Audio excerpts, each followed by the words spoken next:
More question 9. Open home drawing. Bathroom named view. Nisselektjaw is-sink. Awek min point 0.04 ridu 0.05. Tab. 0.05. Tab. 0.05. Tab. Okay. Kien l-iskejlijat. Issa. Skejpjaw minn hemm. What is the distance from point 1 to point 2? Mela naraw il-points fejn qegħdin point 1 to point 2. Ġifieri minn din rokna sa ir-rokna ta' hemmhekk. Mela. Distance DI for distance endpoint to endpoint. Jekk nagħmlu F2 ħajtini d-distance li hija 34.39. Mela hija 34.39. Next question. Wasalna question 10. Open home drawing under the view tab. Select the trim name view. Mela minn hawn imorru fil-view tab u nsibu it-trim named view li dik. Our question hija, which rectangle do you select as your trimming object to obtain the following image? Mela, it-trim command li hija tr trim li mi qed jgħidilna din il-question, which objects do you select biex titrimja? Liema box. Fil-fatt nitrimjaw din l-object li hija din. Għawek. Għax meta nagħmel select, hemmhekk is-selectjana l-boundaries, il-face jaqta, nagħmel enter u mbagħad inkun nista' nneħħi nitrimja dan. Mela hija dil-box vertikali li tiġi box B. Box B. Next.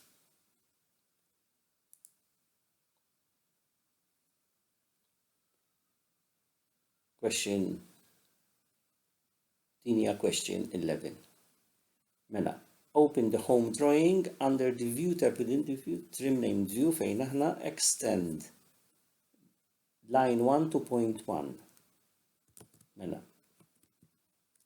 Imorru hemm il-shortcut extend EX, extend, namlu fejsa jasal, il-boundaries, ġifiri, line, Umbat we extend the line. Issa. What is the new length of line 1? Nisselect line 1 u morru naqraw il-length minn hawn 459.25. 459.25. Nistgħu wkoll minn din l-arrow għaw isfel il-command history ġifieri intellawha bħal F2 u jekk nagħmlu ġifieri list jaqra ħin, ġifieri jekk nagħmlu list u insibu il-495.25 ta' dak il-line li kellna selected. Control copy, nikkopjaw. Control V. Decimal places qegħdin tajbin. Next. Home drawing u rridu immorru fuq array named view, mela minn hawn nistgħu mmorru array, dan fuq display, array named view, offset the line, I mean the line 1, 50 units to the left, mela offset hija O, enter, use space, 50 units u check, yes, 50, enter, nisselektjaw il-line u noffsetjaw to the left u return jew enter biex nerġgħu noħorġu mill-command. What is the radius of the new line? Okay, nistgħu nagħmlu hekk u hawnhekk se jtina ir-radius tal-line li hu da 90.32. Again, jekk hu kif inhu selektjat u nikteb list bħall-ewwel jerġa' jtina il-radius tiegħu li huwa dan 90.32. List għandha vantaġġ li tista' tagħmel copy u paste. Next. Question 13. Mela qegħdin niftħu l-home fi qegħdin select the trim named view. Okay. We select the trim l-aħħar waħda biex ikollna a fresh drawing.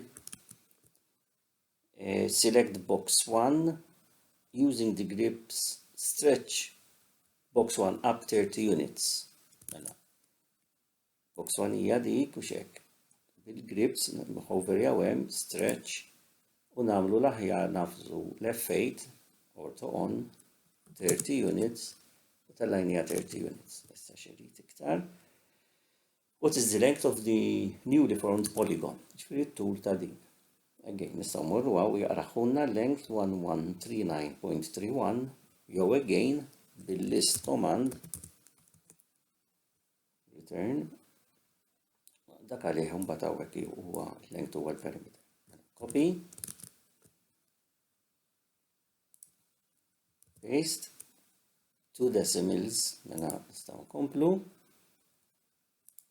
Mmorru għal question 14. New walls named view. Mela immorru new walls minn hawn jew minn hawn.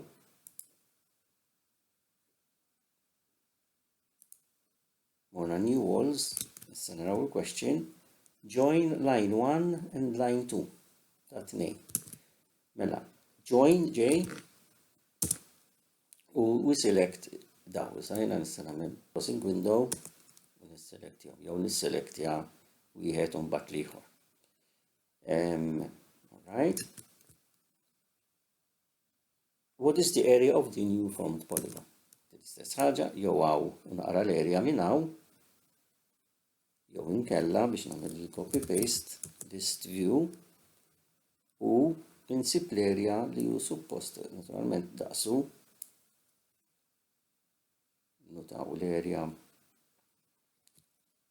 tal-close polygon copy u paste check the decimal points to 2 decimals. Okay. Nkomplu minn hemm. Continue. Question 15. Select the hatch named view. Mela mmorru hemm notaw jiena biex ma tfixkilx l-ewwel ikoll il-view nara li qiegħed tajjeb. Hatch named view. Create the hatch object to match the image above. Mela hatch H ġiet il-hatch creation hawnhekk uża l-angle fil-fatt kienet selected lesta. I pick the internal point billi niklikja anywhere hawn u jiġi hatch space jew enter biex naħroġ minnha. Issa jrid l-area. What is the area of the resultant hatch object? Tinsewx jekk ikollok il-properties magħluqa tista' jew hekk right click u properties jew control 1 jiġi l-properties. Notaw li hawn fuq għandna l-hatch u issa nistgħu ninżlu biex mill-geometry naqraw l-area li hija 3976.88. Stess bħal l-ewwel nistgħu nagħmlu list return u nsibu l-area li hija dik. Copy. Paste hawnhekk. Check the decimals. Suppost li tajjeb. Continue. Under the view tab, layer properties named view. Mela minn hawn layer properties, dak il-boxes. Turn off layer 0. Turn off 0 tfisser turn off layer 0. Mela. Mu layer properties. Tiftaħ li layer properties panel u I turn off tarawa edha on now layer 0. Issa probably itini peress din hija l-current layer hawn se jgħidli titfija l-current layer. Aħna ovvjament se ngħidulu iva għax hekk instructed. Okay, inneħħu il-layer properties. Il-fatt ħana naqdin ukoll Notaw li marret di l-box għarraw. Naraw. Which box is no longer visible? Tiġi box 4.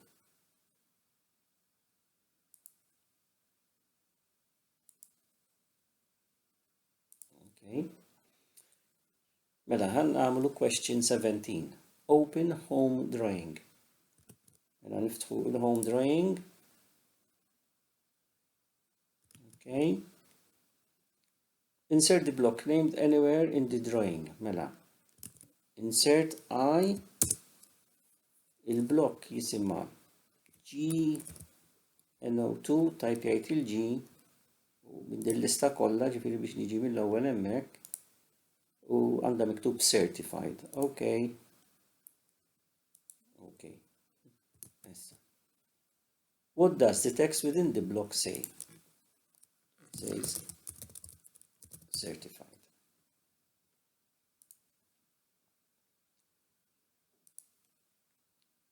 Question 18. Irdu morru fit-text style named view.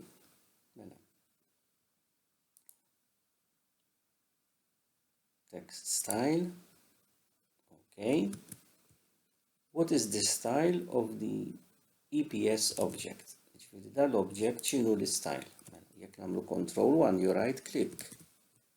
Niftħu l-properties, ġifieri stajna nafsu control 1 stajna minna right click, niftħu l-properties u naraw l-style x'inhu li hu f'dal każ huwa room. Taraw hawnhekk text style, contents huma APS u l-style huma room. Mela hemmhekk irridu niktbu room and we submit.